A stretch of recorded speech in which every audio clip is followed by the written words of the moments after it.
There is only one woman in the entire Quran whose fate is sealed. Her destination is hell.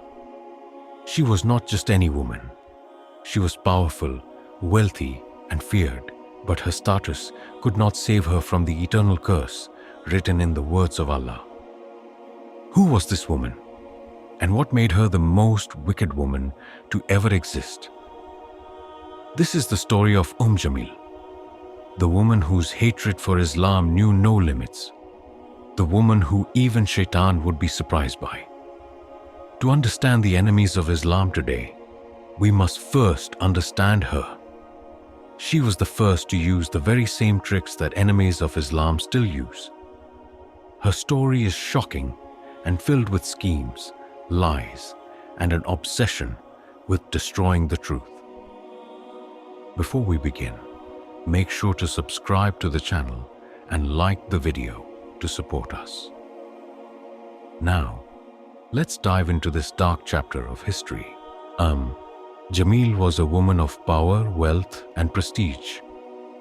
She belonged to one of the most influential families of Quraysh, the daughter of Harb bin Umayyah, a leader known for his strength and influence.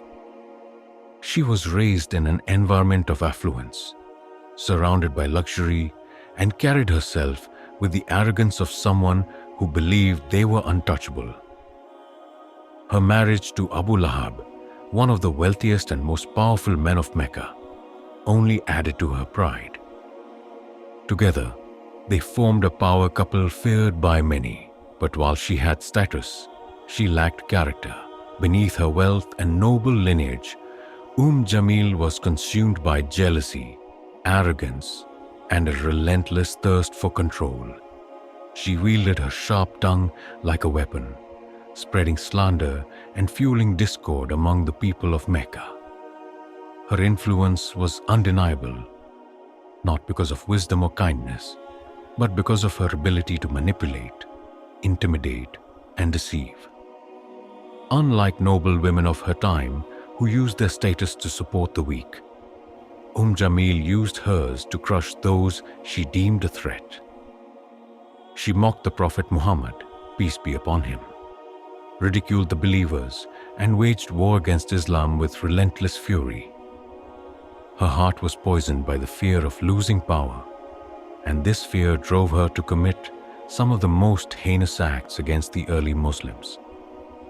But what did all that status, wealth, and influence bring her in the end? Nothing. The very things she prided herself on, her power and reputation, became worthless when Allah's judgment was revealed in Surah Al-Masad. A woman who once ruled through fear was reduced to a cursed name, remembered only for her downfall.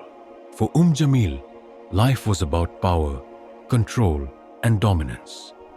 She was the wife of Abu Lahab, one of the wealthiest men in Mecca, and belonged to the powerful Umayyad clan.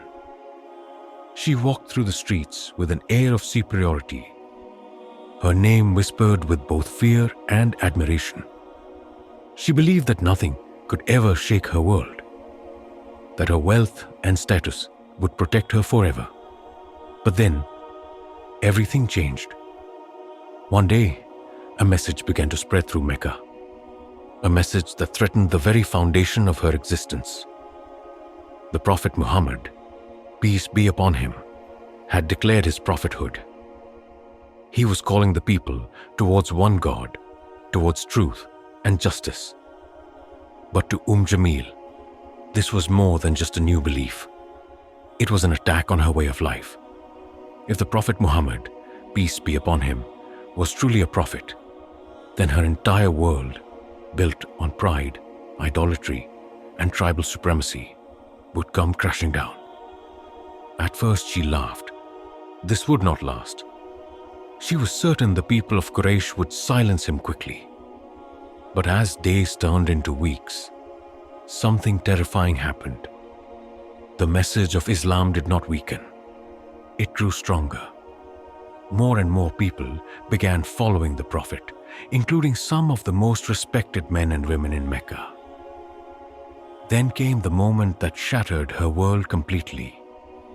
Surah Al-Masad was revealed, a divine condemnation of her and her husband etched into the Quran for eternity. The words struck her like lightning. She, who had lived her entire life seeking power and admiration, was now marked as cursed by the very God she had mocked. Her arrogance turned to rage. Her pride turned to fear. From that moment on, her war against Islam became personal. She had lost everything except her hatred. Jamil was not just an enemy of Islam. She was a strategist of lies, a manipulator of minds, a woman who wielded deception like a sword. Unlike the men of Quraysh who openly opposed the Prophet Muhammad, peace be upon him, with force, Jamil fought a different kind of war. A war of whispers, slander, and psychological torment. She knew that words, when used correctly, could be more destructive than weapons. She used her influence over the women of Mecca to spread false rumors about the Prophet. Muhammad is a madman, she hissed. A magician, she warned. A liar, she insisted. She painted Islam as a threat to their traditions, a danger to their families, a disease that had to be eradicated before it spread. But deception was not just her weapon. It was her shield. She masked her hatred under the guise of defending Meccan society, pretending to be a noble woman protecting her people. She spoke of loyalty and honor while secretly fueling division and corruption. She manipulated Abu Lahab, feeding his ego, pushing him deeper into his war against Islam. It was her words that made him the first to reject the Prophet's message. Her mastery of deception went beyond words.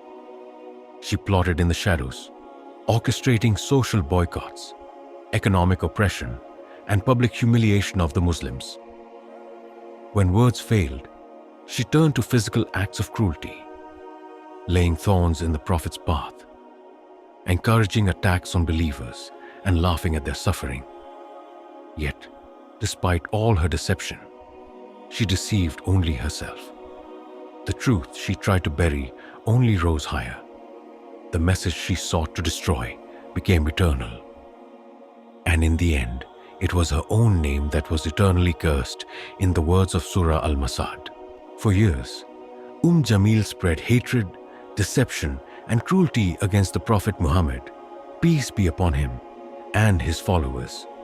She mocked, slandered, and tormented those who believed in Islam. She believed that her wealth, power, and status made her untouchable. But she did not know. A curse had already been written for her. Then the revelation came. Surah Al-Masad, a divine decree from Allah, sealing her fate for eternity. Her name, her crimes, her punishment, forever preserved in the Quran. May the hands of Abu Lahab be ruined, and ruined is he. His wealth will not benefit him or that which he gained. He will burn in a fire of blazing flames. And his wife, the carrier of firewood around her neck, is a rope of fiber. Surah Al-Masad 111, 1-5. These words struck like thunder across Mecca.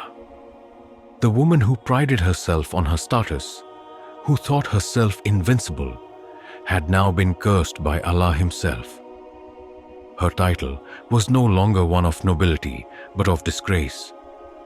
The carrier of firewood. This was not just a description. It was a declaration of who she truly was. She carried thorns and stones to harm the Prophet. But more than that, she carried lies, corruption, and evil, fueling the fire of hatred against Islam. And in the next life, she would carry real firewood to burn in the flames of Jahannam. This was a curse no wealth could erase, no power could undo. Jamil, who once walked with arrogance, would now be dragged into humiliation. Her neck, once adorned with jewels, would bear a rope of torment, Umm Jamil was once a woman of status, power, and influence. She walked through Mecca with pride, believing that her wealth and lineage made her untouchable. But her hatred for the Prophet Muhammad, peace be upon him, led her down a path of destruction, a path that would not only ruin her in this world, but seal her fate for eternity. Her downfall did not come all at once. It was a slow descent, fueled by her own arrogance and rage. At first, she dismissed Islam as insignificant, believing it would disappear like a passing wind. But when she saw the Prophet's message gaining strength, her fear turned into obsession. She used her sharp tongue and cunning mind to spread lies, slander, and deception, turning people against Islam with whispers of doubt and hatred. Her war against the truth became more vicious. She threw thorns in the Prophet's path, encouraged physical attacks on Muslims, and used her influence to enforce the boycott against the believers, hoping to starve them into submission. But the more she fought, the stronger Islam grew. The more she plotted, the closer she came to her own destruction.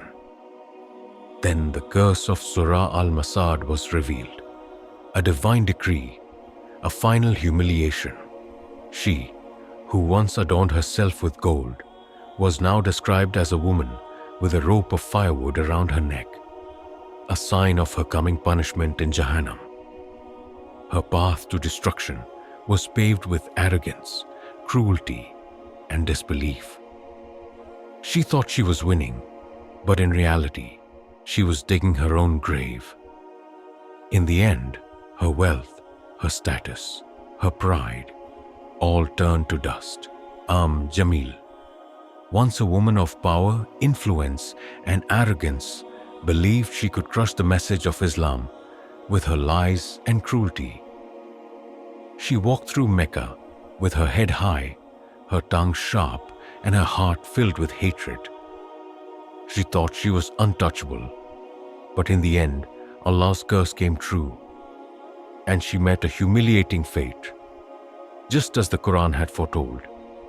When Surah Al-Masad was revealed, she was stripped of her illusion of power. The people of Mecca whispered, they laughed, they mocked her. The noble woman had become a figure of disgrace.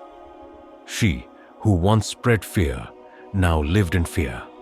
She, who once controlled the women of Mecca, now found herself alone. Even after Abu Lahab's death, her humiliation only deepened. The strong, arrogant woman who once stood beside one of the wealthiest men in Mecca was now abandoned. Her husband died in agony, struck by a disease so repulsive that even his own family refused to bury him. His body was left to rot, cast aside like worthless trash. And Umm Jamil? She too met a miserable, undignified end. Some narrations say she died crushed under a falling stone. Others say she was strangled by a rope, just as the Quran had described. The same neck that once carried pearls and gold was now shackled in punishment. Her name was not remembered with honor. Her legacy was not one of greatness. Instead, she was immortalized in the Quran as a cursed woman, a lesson for generations to come. In life, she sought status and control. In death, she found nothing but disgrace. The judgment of Allah had been fulfilled, and there was no escape. The story of Jamil is not just a tale of the past. It is a warning for all time. She was a woman of wealth, power, and influence, yet none of it could save her from the wrath of Allah. Her arrogance, deceit, and relentless hatred of the truth led her to eternal disgrace, and her fate, sealed in the Quran, stands as a lesson for those who choose to walk the same path. How many today, like Jamil, reject the truth out of pride? How many use lies, manipulation, and slander to fight against what is right? How many allow their love for power and status to blind them from the reality of their own destruction? Jamil's punishment was not just for her. It was a sign from Allah. No matter how powerful a person may seem, if they stand against the truth, they will fall. No wealth, no influence, no false sense of security can protect those who spread corruption, oppress the believers, and wage war against Islam. She mocked the Prophet Muhammad, peace be upon him, but Allah made her a symbol of humiliation. She spread hatred, but in the end, her own name was cursed. She thought she was building a future of strength, but instead, she was walking toward an end of disgrace. The curse of Surah Al-Masad is a reminder. Those who choose arrogance over guidance, who fight the truth instead of submitting to it, will face the consequences, just as she did. Her story has ended, but the warning remains. The question is, who will take heed?